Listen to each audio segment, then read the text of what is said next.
All right. It says I am live, which may or may not be true. So, if you can hear me or see me, please let me know in the chat. And otherwise, welcome to another Monday night where we discuss things related to preparedness and kind of whatever else we decide to talk about. So, thank you for being here. And of course, tonight's topic is going to revolve around what's happening in Spain and Portugal, as well as in parts of France right now related to a blackout. Now, before we jump into some of the information surrounding it, I do want to kind of caveat this conversation to say we don't know what caused it. There's a lot of speculation, but in all reality, what we're going to try to do tonight, instead of freaking out about what appears to just be a power outage, we're going to analyze some of the responses to it. We're going to analyze what the government is doing about it and what we can anticipate here or anywhere else you may be. We are also going to talk about some of the previous large-scale power outages that we've experienced here in the U.S. to kind of get an idea of how people will react and what those populations will do if this large-scale blackout scenario extends into a further period of time. So I want to go ahead and just make sure we bring everything back down to earth a little bit and just talk about what's relevant to your own personal preparedness regarding this situation, rather than just speculate about all these different things that a week from now might just come out to be, oh yeah, there was a guy who flipped a switch at the wrong relay or something, right? So that's not exactly what I'm believing myself per se, but I just wanted to kind of let you know how tonight's conversation is going to go. So we have a lot of 5x5s coming in. David Baise, Gen X Gemini, Sherman Sales says 300 by Blackout. And I would say that's probably the appropriate cartridge at this point in time if you're in Spain or Portugal. Just in case things get weird, you can stay very quiet and you're very on theme. So thank you for mentioning that. Dave Sickles, good evening to you as well. Oath Taker 276, good to see you too. Razor 556, haircut? Nope, hair going crazy today because it's very windy. So hat is on, and that's where we're at. And that's EDC Specialties, a company that I helped start back in 2016. They're still going strong, and check them out because they have really cool stuff. And the best part about EDC Specialties is that everything they carry and everything they produce is made in the USA. And especially now with the tariffs and everything else going on, I think that possibly my business partner and I at the time, Rob, were very forward thinking in why we thought that was so important. So just wanted to go ahead and mention that. Where's the white hair? The white hair doesn't go anywhere. You guys know that. Come on now. All right. So, which, by the way, in my most recent video, I got a lot of negative comments about. Your skunk stripe looks stupid and dumb, and I shouldn't take advice from anybody who does their hair like that. And here we are. And I can't fix this hat now. Look at me. You made me take my hat off. Anyway, let's get going. And EDC flashlight or PVS 14? I mean, you got to have an EDC flashlight. You don't necessarily need a PVS 14. I hope that helps. Let's cruise into what's happening in Spain right now and kind of get some information just so we can start off on the right foot. Power begins to return after huge outage hits Spain and Portugal.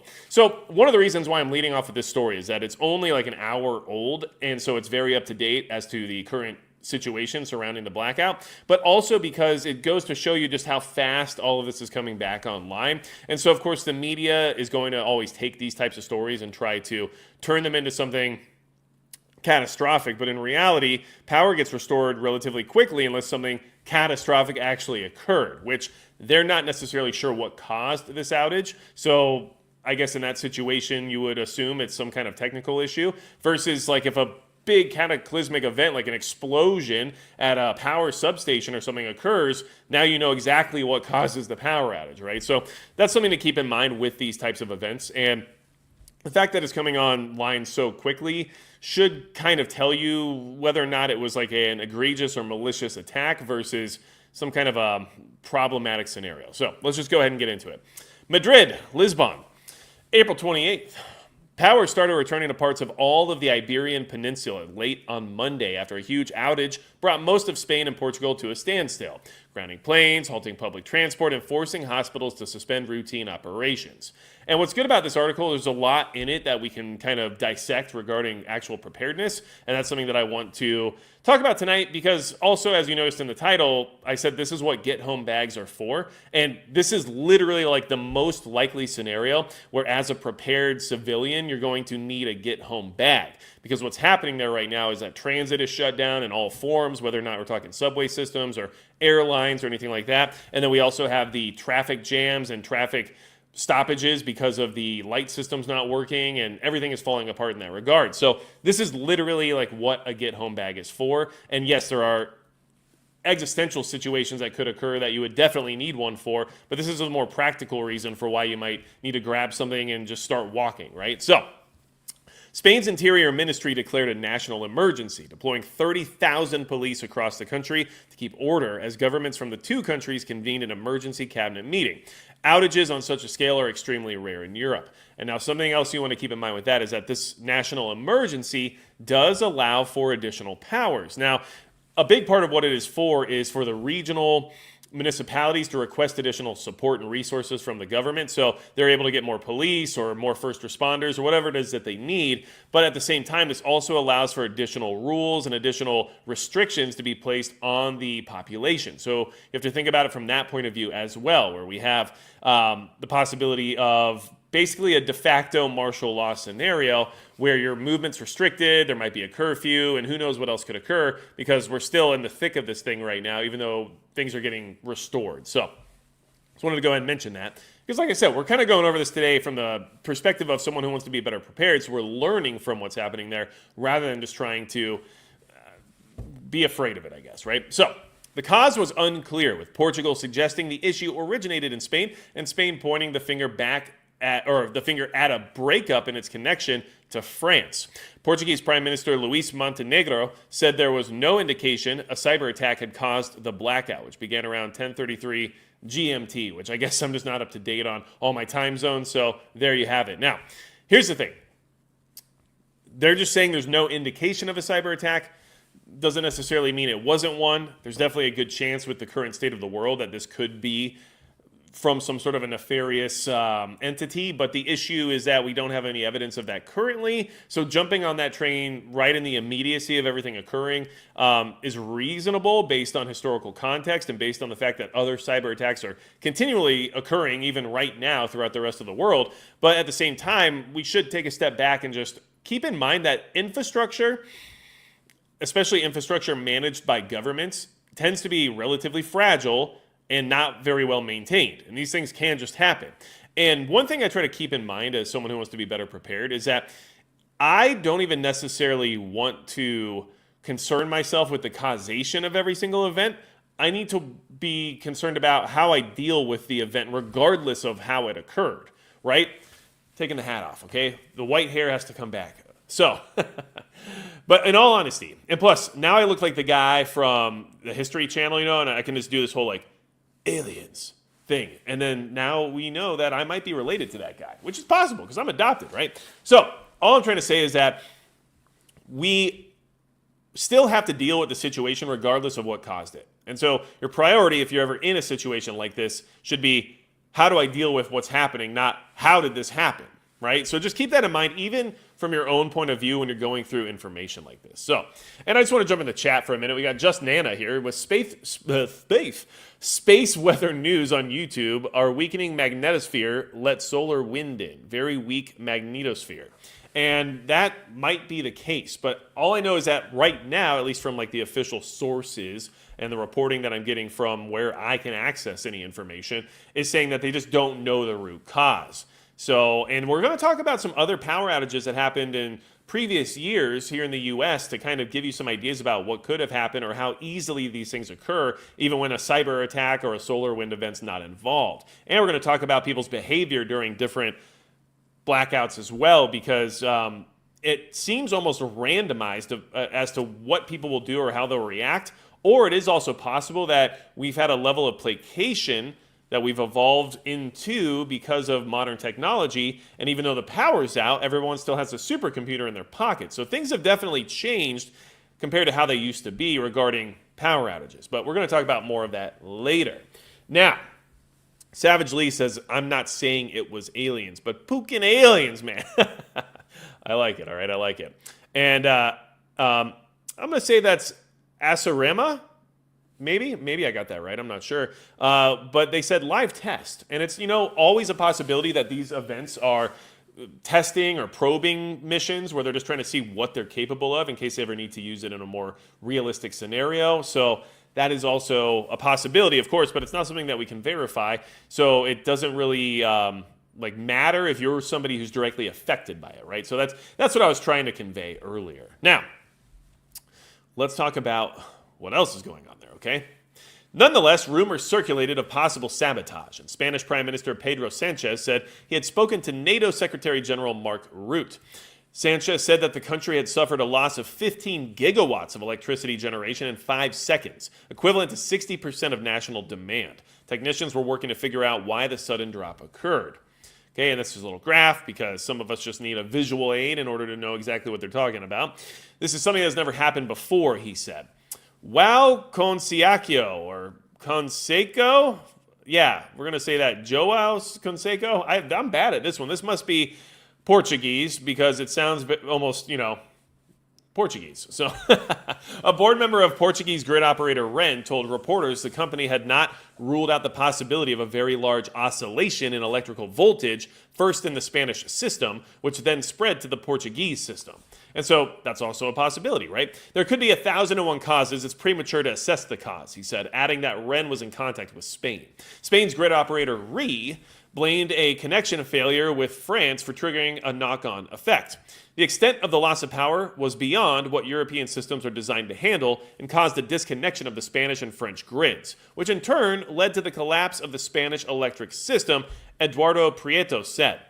Earlier, parts of France suffered a brief outage. RTE, the French grid operator, said it had moved to supplement power to some parts of northern Spain after the outage hit. So a lot of systems all interconnected, all intertwined. So a couple of things to take away from that is, first off, if one system going down can affect that many other systems, then this tells potential malicious actors in the future what they have to target or what might be successful if they wanted to do as much damage as possible, right? So that's an issue to keep in mind that our infrastructure here in the U.S. also suffers from. And then the other thing to keep in mind is that even if it was just basic infrastructure failure of sorts, which, I mean, let's be honest, like all of Western society's infrastructure is dated, it's old, it's not well maintained in comparison to what we're seeing happening in other parts of the world. And so the expectation of some of these failures is there. Not to mention, we'll talk about this here later, but I believe 40% of Spain's power comes from renewable energy sources at this time. So there's a lot of things in play here regarding that. But regardless, this is what we're being told, okay? Now, in Spain, power started returning to the Basque Country and Barcelona areas in the early afternoon to parts of capital Madrid on Monday night.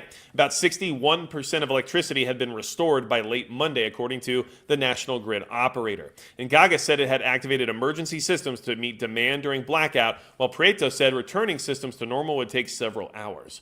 So the other thing I want to kind of just say about that to everybody here is that we're talking hours here. We're talking the power went out today and 61% of it is already back today. So yes, if this was an extended period of time, we would expect to see a lot more problems arise from it, right? But in general, this isn't necessarily like a catastrophic event when we're talking about power being restored within the same day that it went out. So just keep that in mind as we talk about these things, just from that standpoint of preparedness. Like, not every power outage that you experience is going to even last more than the day that it happens, right? And so although you should be prepared for it to last longer, because once those lights go out, you just don't know when they're going to come back on. But in a lot of these situations, they come on very quickly. And that's just the reality of it, okay? In a video posted on X, Madrid Mayor Jose Luis Martinez Almeida said city street lighting had not been fully restored. So he recommended people stay at home, adding it is essential that the emergency services can circulate. Power was also gradually returning to various municipalities in Portugal late on Monday, including Lisbon city center. Grid operator REN said 85 out of 89 power substations were back online. So a huge majority of power substations are already back online in Portugal. So this is a huge blackout in the sense of coverage, in the sense of the amount of people affected, and in the sense of how quickly everything occurred. But it's also being remedied very quickly as well. Shops and metro closed. And this is where you should pay attention, especially regarding the get home bag aspect of this conversation, right? H. Charisma says, chaos in city. I haven't seen that yet per se, but we're going to talk about that here in a little bit because there's a potential for it always anytime the power goes out, of course. Now, let's see. Nick says, I'm in Spain right now. It's unreal from what I'm hearing on the streets. Is the lack of taking my advice has took the grid down. Our cab driver brother works for Red Power and just subbed. Well, I don't know what my advice would have been in that regard in order to prevent this, but I do appreciate you considering me when you're actually there right now experiencing it. So let us know anything else that's going on while you're there and what you're witnessing, so that way we have a better idea of like a boots on the ground perspective as to what should be expected during these types of emergencies, okay? Now, let's see. Get home bag. Why do you need one, right? Here's the reasons why. Hospitals in Madrid and Catalonia in Spain suspended all routine medical work, but were still attending to critical patients using backup generators. Several Spanish oil refineries were shut down and some retailers closed, including grocery chain Lidl and furniture giant IKEA. Portuguese police said traffic lights were affected across the country, and the metro was closed in Lisbon and Porto, while trains were canceled in both countries. I just don't know who to turn to. My daughter in Barcelona is giving birth. We're going to miss the connection to get there, said Angeles Alvarez, stranded outside Madrid's Atocha railway station.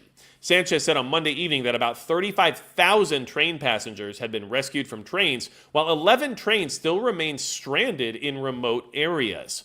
So, if you ever rely on transportation that's not your own or not, capable of getting outside of whatever gridlock there might be, you have to be prepared to walk away, because who knows how long these trains would be stranded. You can only stay on a train for so long, especially if it's stranded in a rural area, which 11 currently are. So as somebody who's prepared, like, your get home bag is a reasonable thing to have with you no matter where you go. And at the same time, it's for these exact events more than anything else, really. Of course, a cataclysmic event that is out of our control, like a major natural disaster, an earthquake, or some sort of an attack by like a foreign nation or an organization or something like that, of course, that's a situation where you need to evacuate quickly, so you have this get home bag that hopefully helps you do that in a safe manner. But in this scenario, it's not necessarily because everything's dangerous or because you're going to have to go live in the woods and bushcraft for the rest of your life. In this scenario, it's literally just because you might not be able to get home easily otherwise, and your trip home might be very long and possibly very difficult, right? Because in all honesty, if these trains don't start moving within a reasonable amount of time, how long do you really wait? And I think that's something that's important for you to keep in mind as well. And I think a good way to look at that would be, how long would it take me to get home by foot from where I am right now? And how long should I wait to see if this transportation is going to get back up and running before that equation starts to favor the idea of just walking, right? And I would say, maybe I would wait for as long as it might take me to walk. And then if that hasn't changed yet in that scenario, or that situation hasn't improved, then maybe I start walking. Like, I'm not exactly sure how I would look at it. It would obviously depend on every individual scenario. But regardless, like, that's something you should definitely be considering, is how would I decide that? What factor would I put into that equation that would make me say, all right, I'm putting my backpack on and I'm leaving. And everyone else in the train is going to be like, oh, well, it should be fixed at any moment. And you have to have like a certain limit figured out in your mind where you say, yeah, that might be the case, but it's whatever at this point, I'm leaving. So these are all considerations I would make. Now, My Corner T-Bar, thank you so much for the super chat. Yo, MP, how's the homestead, livestock, how are the trees? Not doing well, and I'll be honest with you. I mean, the trees are actually doing okay, but they're really small. So it's like, yeah, that's great, but like, we'll see how many actually get to maturity. But the homestead and everything else, I mean, a lot of stuff's on hold just because I'm in a situation right now where I can't necessarily invest a lot in the equipment and everything else that I need in order to get those things up to par and up to operational standards, right? So I'm working on it, but without some of the additional resources that I had planned on having this year in order to work on some of those projects a little bit more diligently, a lot of my plans got slowed down quite a bit, and now I am just trying to reorganize and pivot and figure out how to move forward while having to put some of those other projects on hold because they're just not feasible right now. And that's just reality, and I'm sure many of you have ran into situations like that as well, where things just don't work out the way you had hoped, and you have to change plans. So that's where I'm at. I'm not necessarily not going to do those things. That's not what I'm trying to say at all. I'm just not in a position where I can accomplish the goals that I had hoped to accomplish by now. So that's just the unfortunate truth, but I appreciate you checking in, and I will keep you guys posted once some developments occur. That's just the plan anyway. So let's see here. Viv B says, sell some of those rifles for homestead projects. They're not going to get me as far as I need to get in order to do what I want to do. But I appreciate the sentiment, and trust me, it's already something I've considered, and I've already done some of that regardless already. So, yeah, there's a lot more to it than what we're going to discuss right now, let's just say. Back to the article, okay? So, images from Madrid supermarkets showed long queues at tills and empty shelves as people rushed to stock up on staples, while play at the Madrid Open tennis tournament was suspended. The Bank of Spain said electronic banking was functioning adequately on backup systems, though residents also reported ATM screens had gone blank. Obviously, having cash on hand is always a good idea, just in case these things occur. Clearly, banking isn't something you can rely on during a power outage, so ensure you have some form of physical currency if at all possible. And of course, I would also recommend having what you need in the sense of like a survival scenario, like some food and some water and maybe any medications or anything you might, presumably need during an emergency like this on you, so you don't feel the need to have to go buy things during an event like this. And one thing that we've seen already happening in Spain right now, at least from what my understanding, is that people are already in the grocery stores buying up a bunch of supplies, and then there's nowhere to necessarily check out because some of the registers aren't working and some of the banking's not going through or processing. So, I mean, as someone who's a prepared person, as someone who's watching a channel like this one and someone who's considering these things, you should not need to go out the day of a power outage to the grocery store. Like that's bad planning. That means you didn't do your due diligence to make sure you had what you needed before an emergency happens, right? If the power goes out, regionally right now, the last place I'm going is the grocery store. Like, I don't need to go there right now. I'm just going to stay home and hope to avoid any of the chaos, any of the potential violence, any other issues that could arise, because it's just not worth it. That's why we prepare, so we don't have to force ourselves into those questionable situations. So just keep that in mind. Now, there were traffic jams in Madrid city center as traffic lights stopped working, with people in reflective vests appointing themselves to direct vehicles at intersections. Local radio reported people trapped in stalled metro cars and elevators. And that's also a problem. I don't know necessarily how I'm going to fix an elevator trapped situation if I'm ever in one, but I mean, regardless of what equipment you have on you or anything like that, like getting out of an elevator isn't just something you can easily do on your own. So just be aware that, that's something that can just happen, and it's just, luck of the draw at that point. But obviously an issue for a lot of people. Many Spaniards, they took a half day off, went home, had dinner by candlelight and all that stuff, and some people had little parties in their front yard. All those things are expected. I mean, that happens no matter what the emergency is. I grew up in Florida, so hurricane parties are a real thing. And even though terrible things are happening outside, everybody's having a great time inside. I don't know if it's a great idea, but it is what happened a lot, so it is what it is. Now, power outage. Oh, actually, here's an interesting one. Internet traffic plummeted by 90% in Portugal and 80% in Spain compared to previous week levels, according to Cloudflare Radar, which monitors global internet traffic. So another consideration here is that, yes, it's true. The internet will not work without power, and you're going to have communication issues. So you can't rely on your phone to tell you updates about every little thing that's happening if the internet's not working properly. And of course, it's congested. Cell signals are also congested because everybody's calling everyone. And so there's a lot of that happening, and they're feeling it right now. So yes, expect the internet not to work. I think that's a reasonably basic assumption that everybody already has based on a power outage or a blackout scenario, but it is something we have to keep in mind because I'm sure many of us use the internet regularly throughout our day, not only for communication purposes, but possibly for banking or purchasing or business purposes, or how many people even use their phone now for their actual form of payment, right? So like there's a lot of things you should be thinking about regarding that of, okay, if the blackout happens and there's no internet, how do I do the things that I usually do using those things, right? And that's obviously something that you want to prepare for, okay? Now, back in 2003, there was a power outage because a power line, there was a problem with a power line from a hydroelectric plant between Italy and Switzerland, which caused a major outage across the entire Italian peninsula for 12 hours. In 2006, an overloaded power network in Germany caused electricity cuts across parts of Europe and as far as Morocco, right? So all I want to say is that and here's the thing, 43% of Spain's energy comes from wind and solar power, with nuclear accounting for 20% and fossil fuels 23%.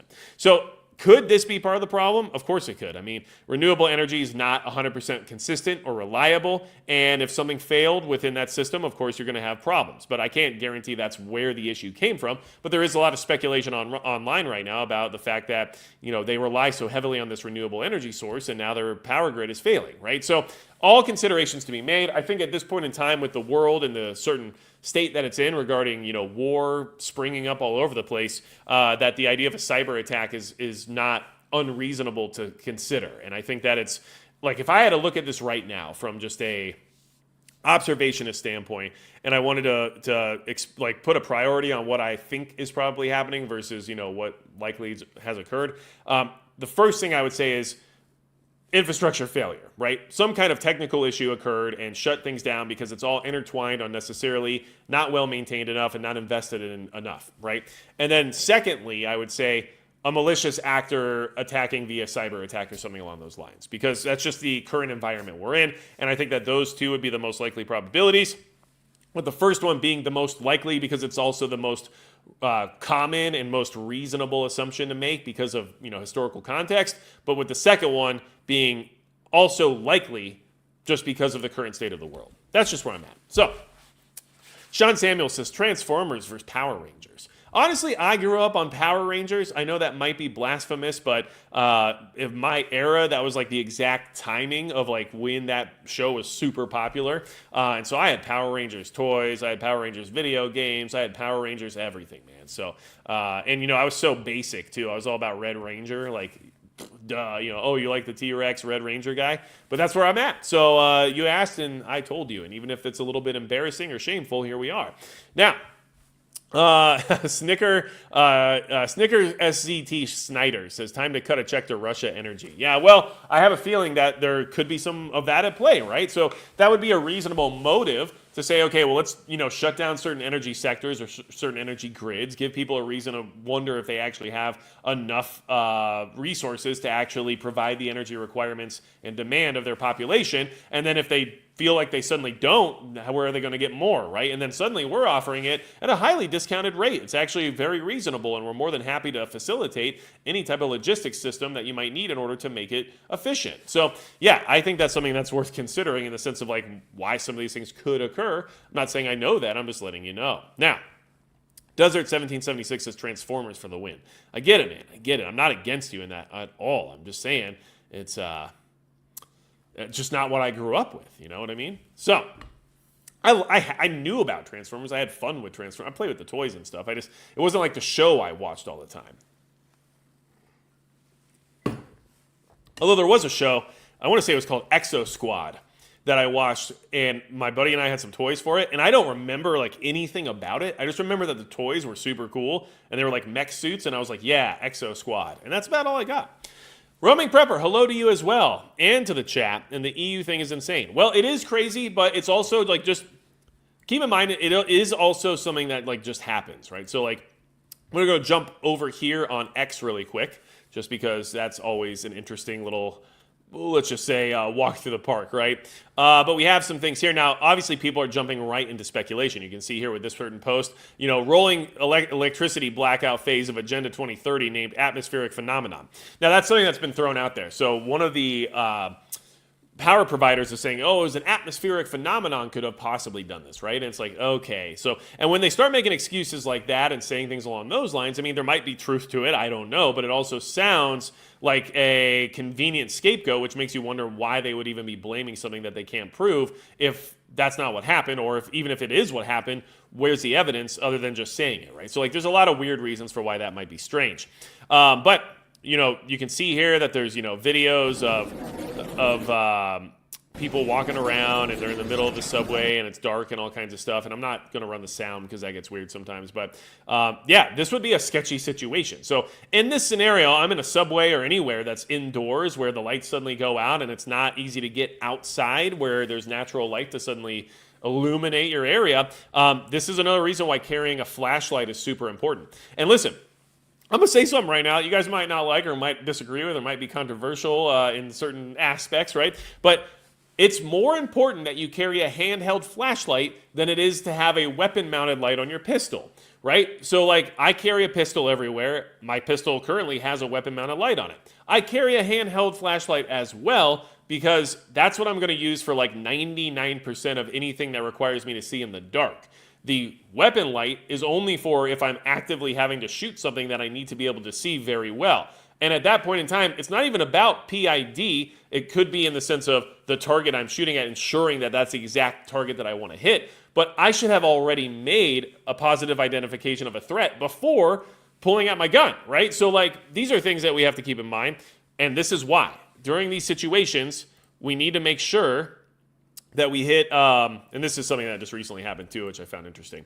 But we need to make sure that we can see in the dark, right? So if you're stuck in a tunnel and there's no natural light at all, like you need a handheld light, right? I think a pistol light is totally fine. I don't necessarily know if they're 100% required on a concealed carry handgun. If I was in a duty situation like a police officer or obviously in the military or something like that where that was like a priority, then of course outside the waistband and I'm using it in more capacities than just self-defense, sure, that makes a lot of sense, right? Sorry, a lot of media suddenly turning on me. But in a daily citizen's life, having that handheld flashlight is far more superior in the sense of versatility. So now, let's see here. We have some other interesting little tidbits here. All this stuff right here. So you can see everyone's getting into it. Everybody is, talking about it and everything else. But it is interesting to see some of that footage. And this is something I wanted to touch base on as well. Jump in the chat here because I just said something relatively controversial. So Robert Von Darth, it was an atmospheric phenomenon. Electron voltage spike in the Earth's atmosphere because the Earth's magnetic field is decreasing. Now, everybody's like saying that, and I understand that, and that's been talked about in certain aspects, but I can't prove that that's exactly what caused this, so I can't just say definitively that that's what happened. But because we're not being told by the power providers that that's what happened yet. That is being speculated upon and people are discussing it. But if that's what happened, then that's fine. That's an interesting thing, which means that we should also be very concerned about it occurring here in the U.S. or anywhere else you might be, because that means it's a point of fragility and a point of concern regarding these systems being able to actually properly operate. So, but thanks for mentioning that, Robert Von Darth. I just from my current research and my current understanding of the situation, like I don't have the proof that that's what's occurred yet. But that's just me. So let's see here. Hear about the Mexican nationals caught with 180,000 rounds of ammo. Yes, I did hear about that. I talked about it in a video briefly very recently. And I do think it's a concern, and it's something that I'm keeping an eye on. I don't know what they were for, what their intended purpose was, but it was a lot of ammunition, and it was a lot of heavy, high-powered rifle caliber ammunition, which is obviously an indication of either preparing for something major, or it was just part of their typical arms dealing, which is a large portion of their business. So it's hard to say exactly what the intended purpose of that ammunition was for, but it is something that at least should, raise some eyebrows, right? Now, and I do think I saw another interesting tidbit here in the chat. Well, I just want to make sure I don't miss anything here.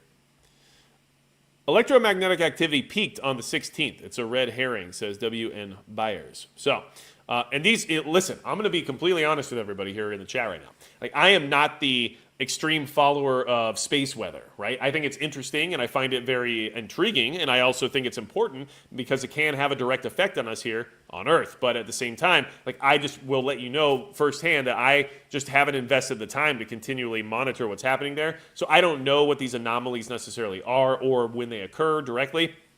And so I appreciate you guys bringing them to my attention because I think, it's definitely something worth considering.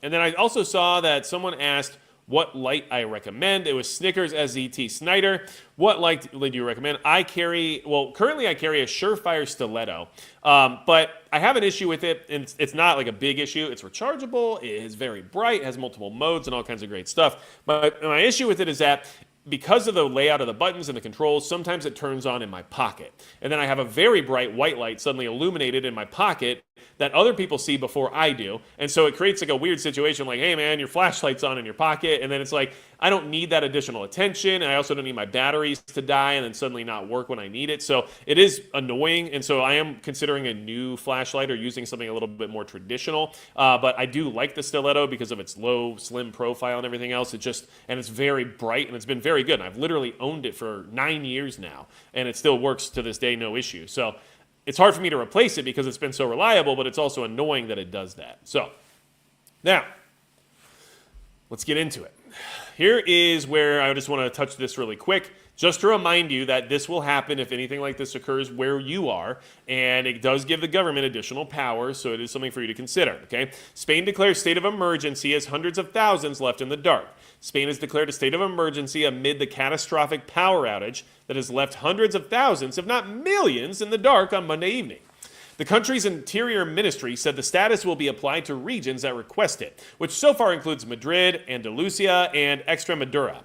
The status means the central government will temporarily take responsibility for public order and other services. See? De facto martial law in some ways. I'm not saying it's like a huge crackdown martial law where they have Humvees blocking the roads everywhere you go and everything else. But it does allow for those additional powers that don't usually exist, which does create, some potential issues in case you're in a situation where it's not in your favor or benefit for said martial law to exist. The status means that the central government will I already said that. Power is starting to return to some regions, but utilities firms have said it could be up to 10 hours before it's restored to most areas. And 10 hours is not very long. And that's kind of one of the things that I wanted to make sure we touched on in this discussion tonight is this is a major event, but it's also being fixed very quickly. So please just keep that in mind if things happen. The most likely scenario is that things are going to actually turn back on in a relatively quick fashion.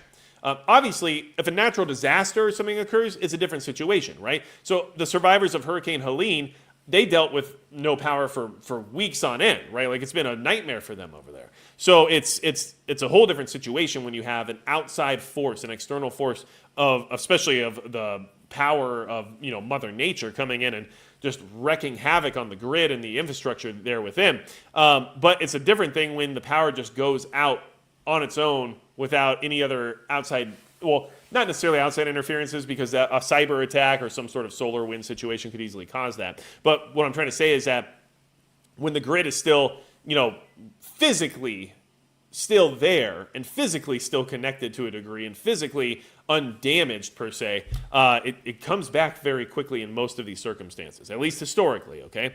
Now, there are some interesting images here that I just wanted to share with everybody. People are in the stores. Like I said, they all went to the grocery store to grab a bunch of stuff, which you should not have to do. This is the last thing you want to have to do during this type of an outage. But there they are, buying stuff in the middle of a power outage, right? So, lots of interesting stuff here. And around 15,000 civil guard officers and another 15,000 citizen security officers from the National Police were deployed across Spain as the blackout continued through the evening. All the flights are delayed and everything else as well. There's significant traffic jams, public transport's at a standstill. So it's just everything you need to be aware of is the fact that you might be stuck where you are. And if getting back where you need to be is the most important priority, you need to be able to do that. So that's why a get home bag is so important, because this is what that's for. Once again, I want to make sure to reiterate that tonight, because the get home bag is probably the most important piece of kit for a prepared citizen or a prepared civilian of any kind, because it doesn't revolve around existential, unlikely crises occurring. It is a very practical and basic form and function of, hey, I just need to get back home and I can't rely on a vehicle or any sort of transportation, so here we go. And then even if you can rely on vehicles or transportation, what if those don't make it to the location that you were expecting to get to? Or what if there's roadblocks or any other types of things that certainly occur? Now you have to take matters into your own hands. You might have to transfer from one vehicle to the next. And during that entire process, you want to make sure you have at least a little bit of equipment and sustainment on you so you don't have to be in a panicked situation throughout that process. And so, I'm going to be releasing a new updated get home bag video here on the channel relatively soon, just because I want to share what I've changed over the years and what I've prioritized and what I think is more reasonable in the sense of what you actually need, and just so we can touch on it really quick right now. I mean, Water, water, water. You're gonna have water in the bag, and then also have ways to treat additional water that you might be able to collect along the way, right? So that's gonna be huge because you don't need to eat for you could go without eating for a week or two, but you got to drink water, right? And then have some food, and I usually just bring like a ration bar along or something like that because I don't have to think about it. It doesn't expire for 5 years. They're super calorically dense, so I usually do something like that, but I might change that up too. And then the third thing that I'd really prioritize is like a power bank, so that way you can keep your phone, or even if you wanted to bring like a radio in the bag, just as like a secondary communication option, you have the ability to keep those electronics up and running for longer periods of time. And that way, if there is an ability to communicate and you just don't have the ability to be transported, well, now you can keep those communications going while you're in transit on foot or whatever else you figure out, and maintain a level of awareness about what's happening and where you're headed, and let your family or anybody else know your location and all those things related to that. So those are the things I would prioritize the most, just based on like a practical, basic emergency situation. And then obviously there's going to be some secondary things in that bag as well, including first aid and some basic like over-the-counters, like anti-diarrheals and stuff like that. So look forward to that. I'll be working on that here in the near future. It's very minimalized, but with an emphasis on the important aspects. And then, that's kind of where I'm at with that right now. So when you take a get home bag and you force it to only be for the sole purpose of getting home, it really makes the whole process a lot easier. And regarding like the conversation of what do I need, right? So let's see here. Putting together contact numbers for my family's bags right now. Yeah, see, JN Large, thanks for mentioning that. It's a good idea. A lot of people don't have their contact numbers memorized anymore because they rely on their phone so heavily, and then they wouldn't be able to actually dial a number on someone else's phone during an emergency in order to call somebody, right? So I think that's a great idea, and I think that's something I will try to remember for the video I put together. So thank you for mentioning that. Sean Samuels, Cliff Bars are pretty tasty. Yeah, I like a good Cliff Bar, yeah. And the thing with the ration bar for me is if I just leave that bag in my car for the next 5 years, I don't have to consider whether or not those bars are good still or not or anything like that. And that's kind of why I've been using those for so long. But like I said, I might make some changes there. So let's see here now. If you're not following S2 Underground, you need to be, says WN Byers. And I agree. I like S2 Underground quite a bit. I think he does a great job of doing a daily update of just world happenings as well as some domestic issues. And then he has his weekly long form update where he really goes through some information in detail. And so I highly recommend S2 Underground as well. And I don't know if the mods are here. I haven't seen any mods yet, but I'm sure they are here. Like I said, I haven't seen them yet. So I'm going to go ahead and real quick grab his channel link to share in the chat in case anybody hasn't seen his channel or checked him out yet. And that way, there you go. It's in the live chat right now. That way you can take a look and get good information on a daily basis. So I definitely recommend S2 as well. So thank you for bringing that up. Now, let's talk about something interesting here, okay? And I just want to double check. Did Nick come back with any additional information?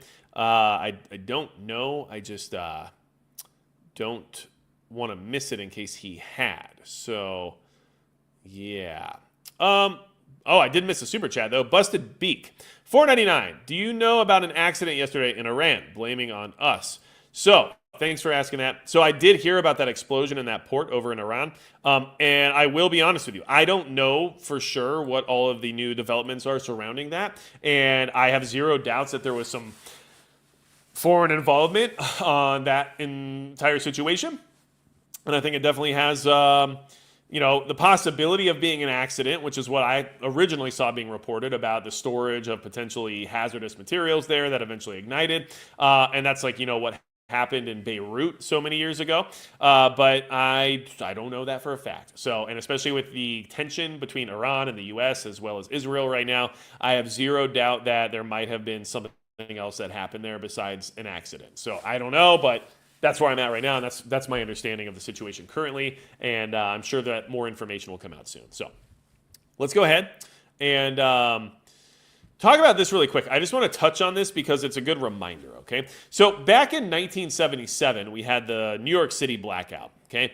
And it was kind of a big deal. And things have changed a lot since then, but I do want to just kind of like touch on this really quick because from a preparedness standpoint, based on what's happening in Spain and Portugal right now, what's like the worst case scenario about a blackout, right? Like what should you be prepared for the most, and what's going to be the most dangerous aspect of said blackout, right? So let's see what happened back then at least, okay? So power went out, a lightning storm left the city without power, and for hours before looters and vandals terrorized the streets. Okay, so let's see here. I'm going to go through some photos that I find interesting because it is interesting, right?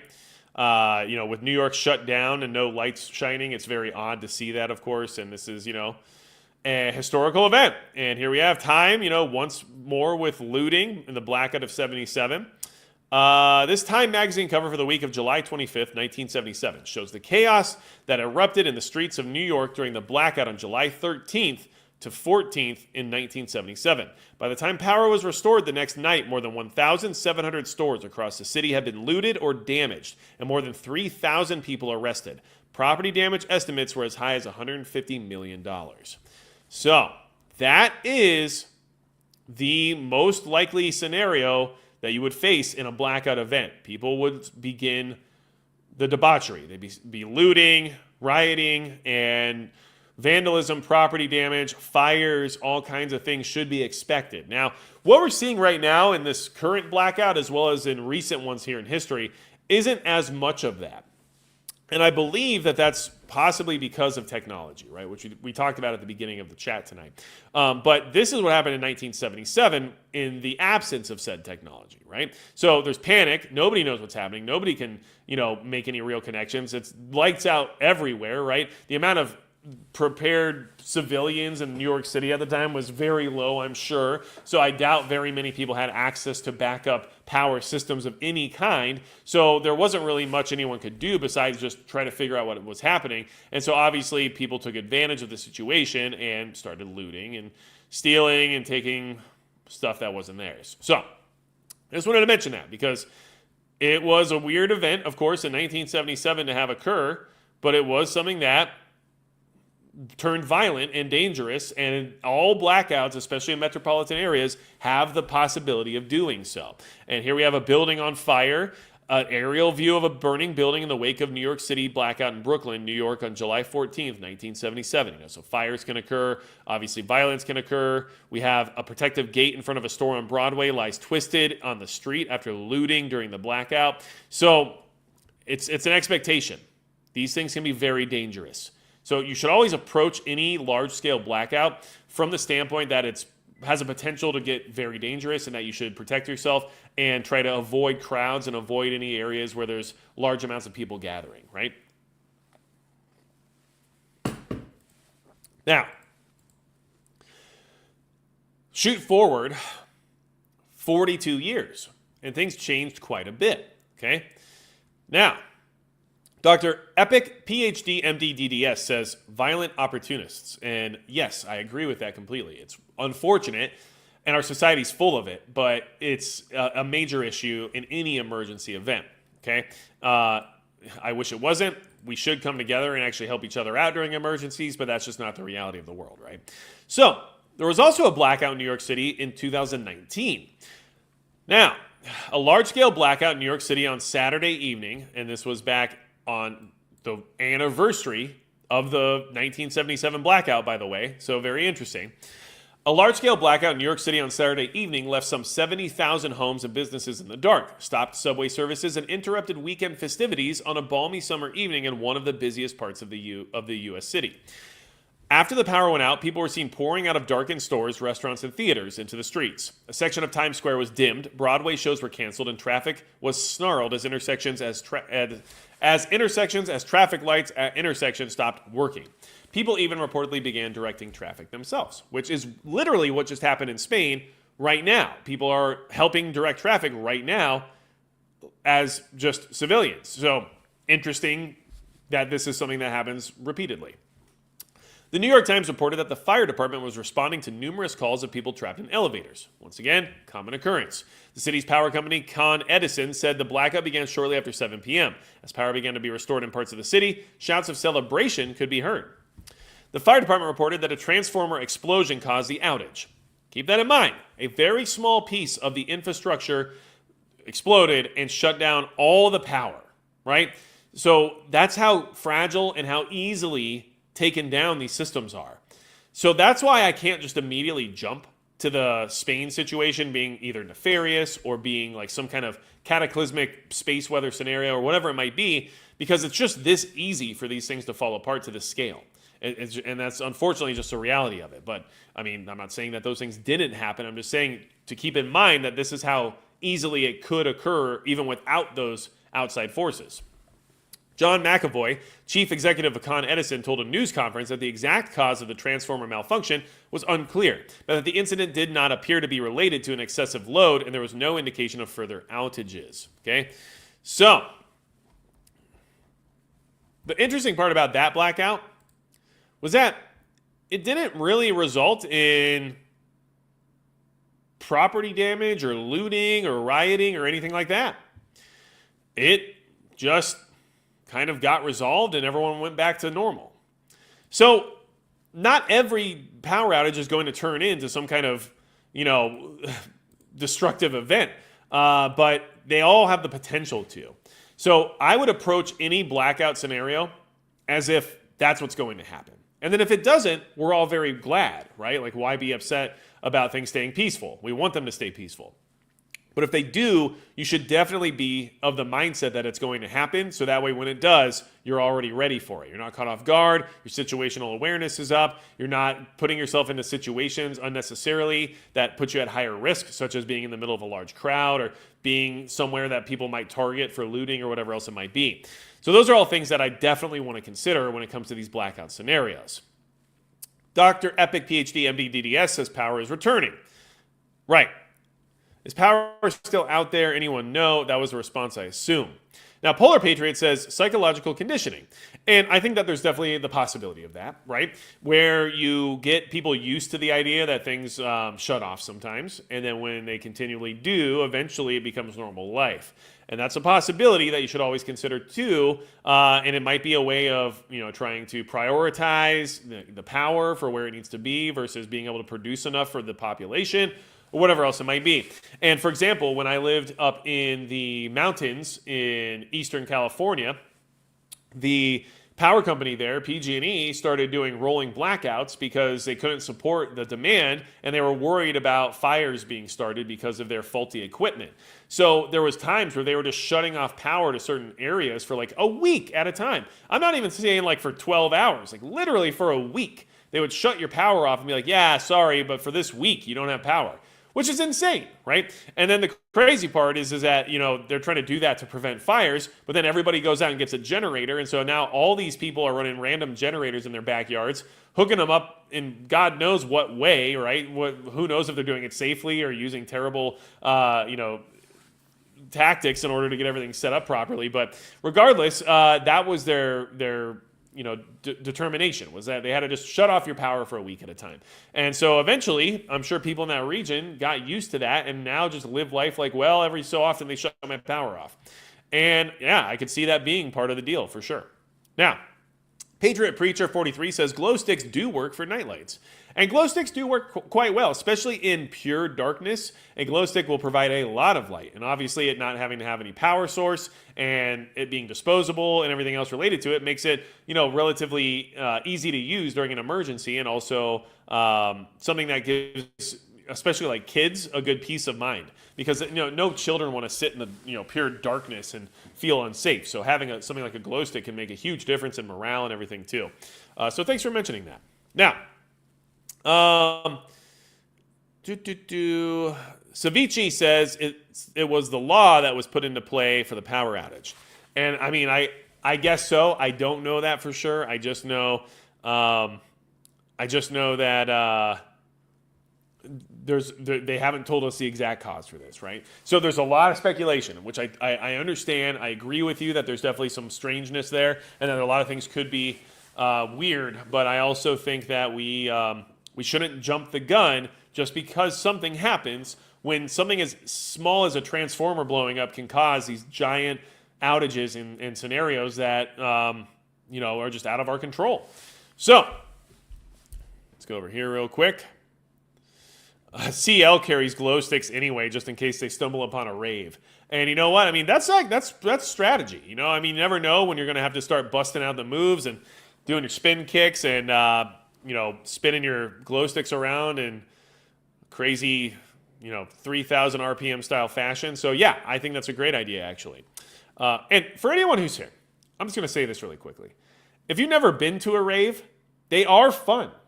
You don't have to do all the bad things that everybody does at a rave to go to one and enjoy it. And in fact, I have been to one because a friend of mine was a DJ, and he was one of the headliners at this rave. So we said, let's go. We're going to check him out and support him. And me and my friends, we didn't do any of the stuff that a lot of people tend to do at raves. So we just got drunk.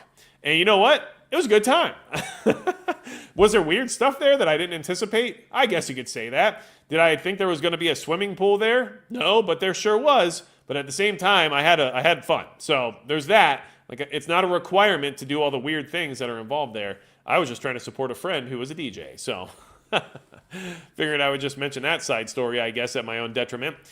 So I'm going through just some interesting images right now of what's going on in Spain and Portugal. You can see all the congestion at the transit centers. You can see how everything has just come to a standstill. The darkness that just surrounds all these major public areas, especially like these arenas and stuff that are usually, like I would assume, decently well lit or at least had some level of vibrancy to it. And this is where the Madrid Open is right now. And it's just, uncanny the way it looks right now. So I just wanted to kind of point this out to you to give you that, realistic perspective of how things would look. Like, no traffic lights are working, tons and tons of traffic. This is a guy, a civilian most likely, who just got out in the street and just said, all right, let's do this. Probably fed up with not being able to get his car where he wanted it to go. And he's like, that's it. It's me. And got out and just started going. And I can appreciate that. Power to that guy.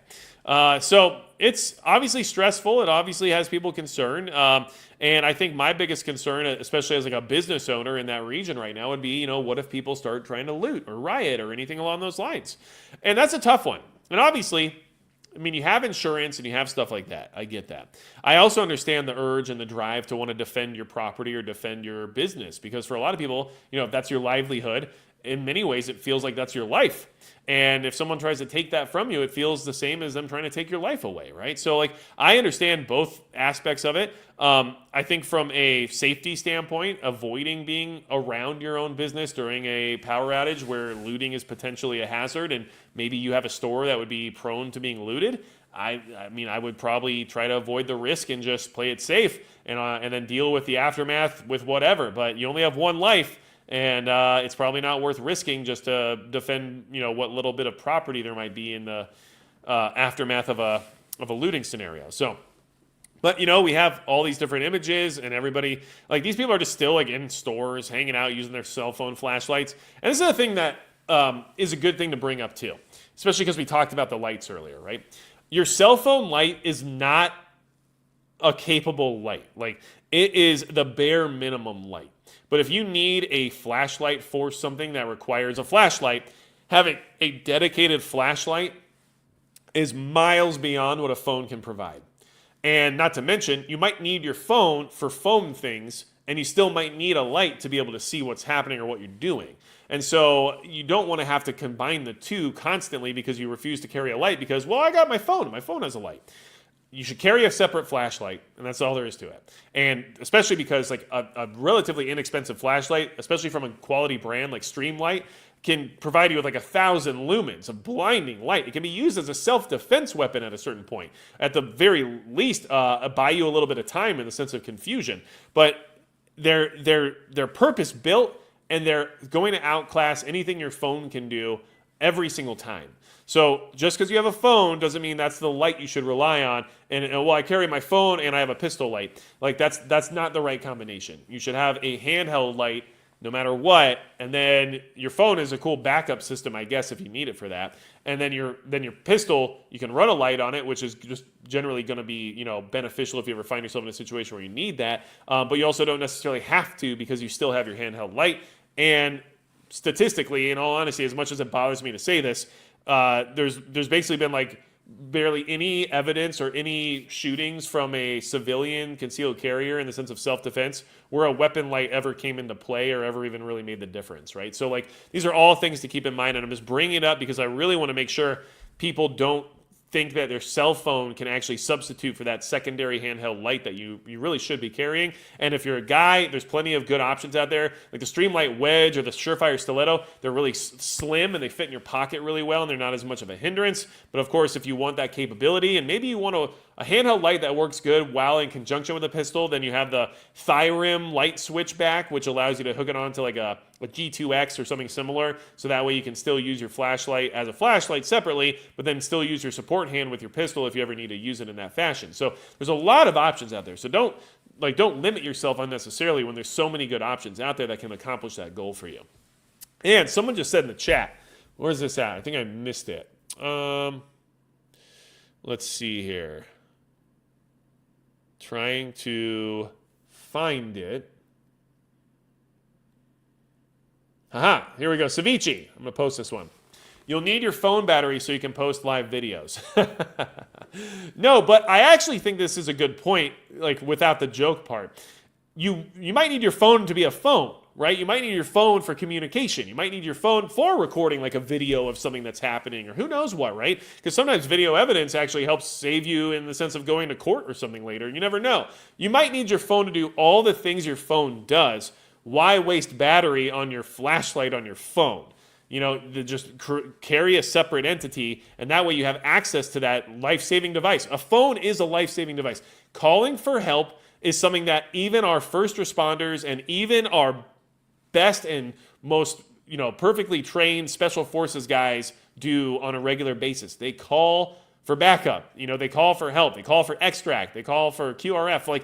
Like having the ability to communicate with people outside of the situation you're in can save your life. And so why waste that capability on a janky little flashlight that isn't actually going to provide you with what you need a flashlight for, right? So hopefully that helps reiterate that point. So listen, you guys are awesome. I think we had a good chat tonight. I actually enjoyed it quite a bit. Damad King says, think it's an attack or just a blackout? And I said this earlier, but I realized people join at different times. And so full takeaway from the end of this is that I think the most likely scenario is that this was a technical issue. And if you want to look at the fact that all Western society's infrastructure is old, aging, not well enough maintained, and not invested in enough, then that's usually a good reason for why these things happen.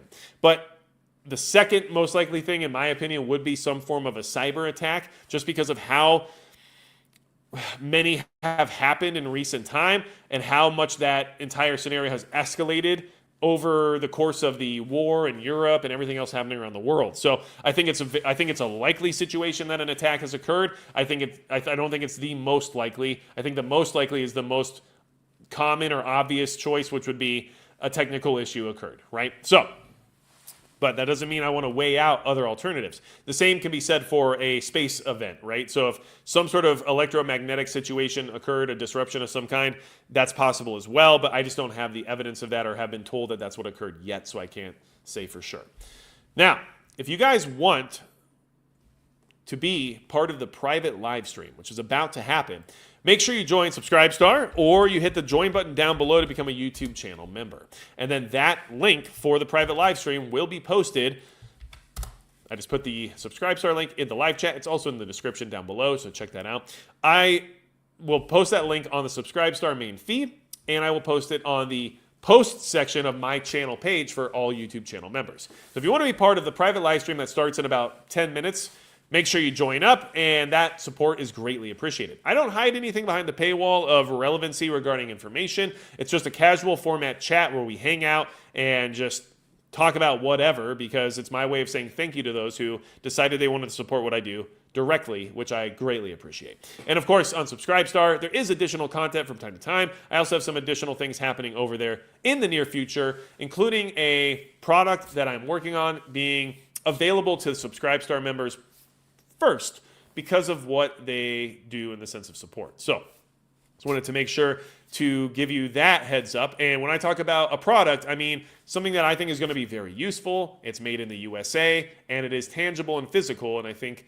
this community will think it's cool. So, but you guys are awesome. I appreciate you forgiving me for not being able to make it here last Monday.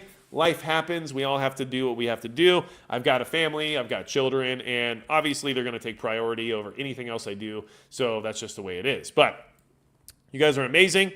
I am looking forward to another live stream next week. And, let's try to keep it more casual and more preparedness based and less, concerning just because certain events are occurring. We're just here to get information, apply it to our own preparedness, and then have a good time while we do it, right? So let's do that more often. You guys are amazing. I will see you next week.